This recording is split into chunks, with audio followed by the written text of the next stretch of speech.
오늘도 7월 25일 새날을 주신 하나님께 감사드립니다. 옛말에 침묵을 금이라고 했습니다. 다변은 은입니다. 지나치게 많은 말은 동입니다. 침묵이 금이라 했습니다. 사실 침묵이 유익할 때가 은근히 많습니다. 요즘 너무 시끄러워요. 너무 말들이 많아요. 그래서 침묵이 금이라는 말이 새삼스럽게 가슴에 다가옵니다. 그런 말도 있습니다. 침묵은 무식을 커버한다 그랬습니다. 입 다물고 가만히 있을 때는 사람이 참 괜찮아 보이고 깊이가 있어 보이고 꽤 유식해 보였는데 입을 열고 말을 하는 순간 무식이 다 드러나는 겁니다. 그래서 요즘은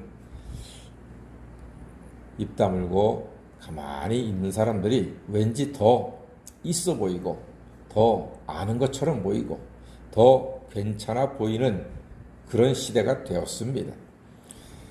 자, 사람은 좀 침묵을 해도 좋은데 이게 말입니다. 하나님께서 침묵하시면 살벌한 겁니다. 북이스라엘이 큰 문제가 많이 생겼죠.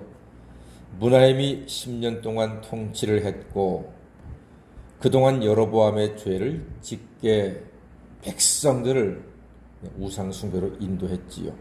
아수르 왕이 침공해 들어오자 므나헴은 하나님께 나아가는 것이 아니라 은 6,000달란트를 부자들에게서 각출을 해서 조공을 바쳤습니다. 엄청난 돈이라고 말씀드렸습니다. 최소한 6천억 원 이상 되는 엄청난 돈을 갖다 주었습니다. 이어서 부가히야 2년 동안 살았고 베가가 반역을 했고 호세아가 반역을 했습니다. 이와 같은 이스라엘의 대격동기에 하나님은 침묵하셨습니다. 하나님은 그동안 많은 선지자를 통해서 말씀하셨습니다. 기도자에게 응답하시면서 하나님의 뜻을 알려주셨습니다. 하나님이 순간순간마다 중요한 변곡점마다 의미가 있는 순간마다 하나님이 말씀을 하셨습니다. 그런데 하나님께서는 지금은 이 격동의 시절에 아무 선지자도 보내지 아니하시고 침묵을 하고 계신다는 사실입니다. 침묵이 더 무섭습니다. 부부싸움을 했던 남자들이 제일 무서워하는 게 뭡니까? 말 많던 아내가 입 딱 다물고 있는 게 남편들한테는 두려움입니다. 무서움입니다. 사람이 할 말을 하고 살아야 되는데 사람이 말하지 않는 것도 겁이 나는데 하나님이 침묵하신다. 이거는요 온 세상이 떨만한 공포입니다. 자, 그렇다면 하나님께서 이렇게 북이스라엘을 향해서 오랫동안 침묵하신 이유가 무엇일까? 28절에서 하나님의 침묵의 이유를 분명히 볼 수가 있습니다. 28절 다 같이 읽어보겠습니다. 시작. 여호와께서 보시기에 악을 행하여 이스라엘로 범죄하게 한 느바세 아들 여로보암의 죄에서 떠나지 아니하였더라. 그렇습니다. 여로보암의 죄에서 떠나지 아니하였던 것입니다. 결국 하나님께서는 이스라엘의 지속적인 우상 숭배 때문에 침묵하셨습니다. 그렇게 오랫동안 여호와 하나님만을 예배하라. 우상 숭배하지 말라. 징계도 내리고 벌도 내리고 말씀도 하셨는데 여전히 여로보암의 죄에서 떠나지 아니한 그들, 우상을 숭배했던 그들에게 하나님께서는 침묵으로 하나님의 진노를 보여주고 계신 것입니다. 우상 숭배는요 영적인 간음입니다. 하나님은 이스라엘을 사랑하시어 많은 사랑을 그동안 베풀어 주셨습니다. 430년 동안 애굽에서 종살이하던 그들을 모세를 통해서 출애굽시켜 주셨습니다. 어디를 향해서? 젖과 꿀이 흐르는 가나안 땅을 향해서 가게 하셨습니다. 중간중간에 얼마나 놀라운 일들을 많이 겪게 하셨습니까? 홍해를 마른 땅으로 건너게 하시고 쫓아오는 애국 군대는 그 홍해 바다에 수장을 시키셨습니다.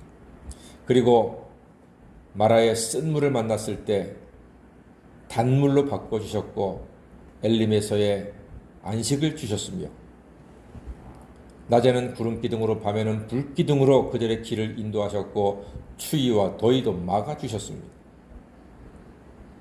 메마른 광야에서 만나와 메추라기로 배부르게 하셨고 목이 마를 때는 반석에서 물을 내어 그들로 마시게 하셨습니다. 강력한 사막의 아말렉 군대를 만났을 때는 기도하는 가운데 아말렉을 쳐서 승리하게 하셨고 그들이 걸어가는 동안에 발이 부르트지 않게 하셨고 옷이 헤어지지 않게 하셨고 먹지 못해서 굶어 죽지 않도록 하나님께서는 그동안 잘 인도해 주셨습니다. 가나안 땅에 건너갈 때는 요단강을 또한 마른 땅으로 다시 한번 건너게 하셨고 여리고성을 무너뜨려 주셨고 가나안 땅을 점령하게 하셨습니다. 많은 이적과 기사로 인도해 주셨습니다. 그런데 여전히 금송아지를 숨기고 있으니 하나님께서는 참다 입 딱 다무시고 침묵하십니다. 그리고 30절 말씀 보니까 호세아 왕이 이스라엘의 마지막 왕이 되고 북이스라엘은 아수르에게 멸망을 당하고 맙니다. 여러분, 필요한 말을 잘하는 것이 중요하지요. 특히 하나님의 말씀을 은혜로 알고 감사로 받을 때 축복된 인생이 되는 것입니다. 하나님의 말씀이 들리는 게 복이에요. 사랑하는 여러분, 예배 시간마다 주의 말씀을 듣고 주님의 뜻을 깨닫는 것이 큰 은혜요 복인 줄로 믿습니다. 내가 말씀을 지금 듣고 있다는 사실이 복이라는 겁니다. 사실 하나님은 선지자를 통해서도 말씀하셨지만 때로는 침묵을 통해서도 말씀하십니다. 그리고 세상의 모든 것을 통해서 여전히 우리에게 말씀하고 계십니다.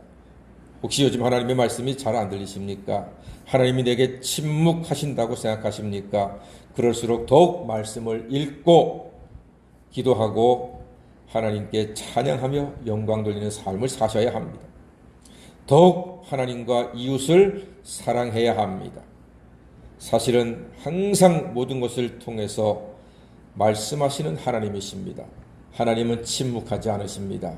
바람과 비와 햇빛을 통해서도 말씀하시고 달빛과 별빛과 흐르는 강물을 통해서도 말씀하시고 파도소리와 우는 새소리와 꽃향기를 통해서도 우리에게 말씀하십니다.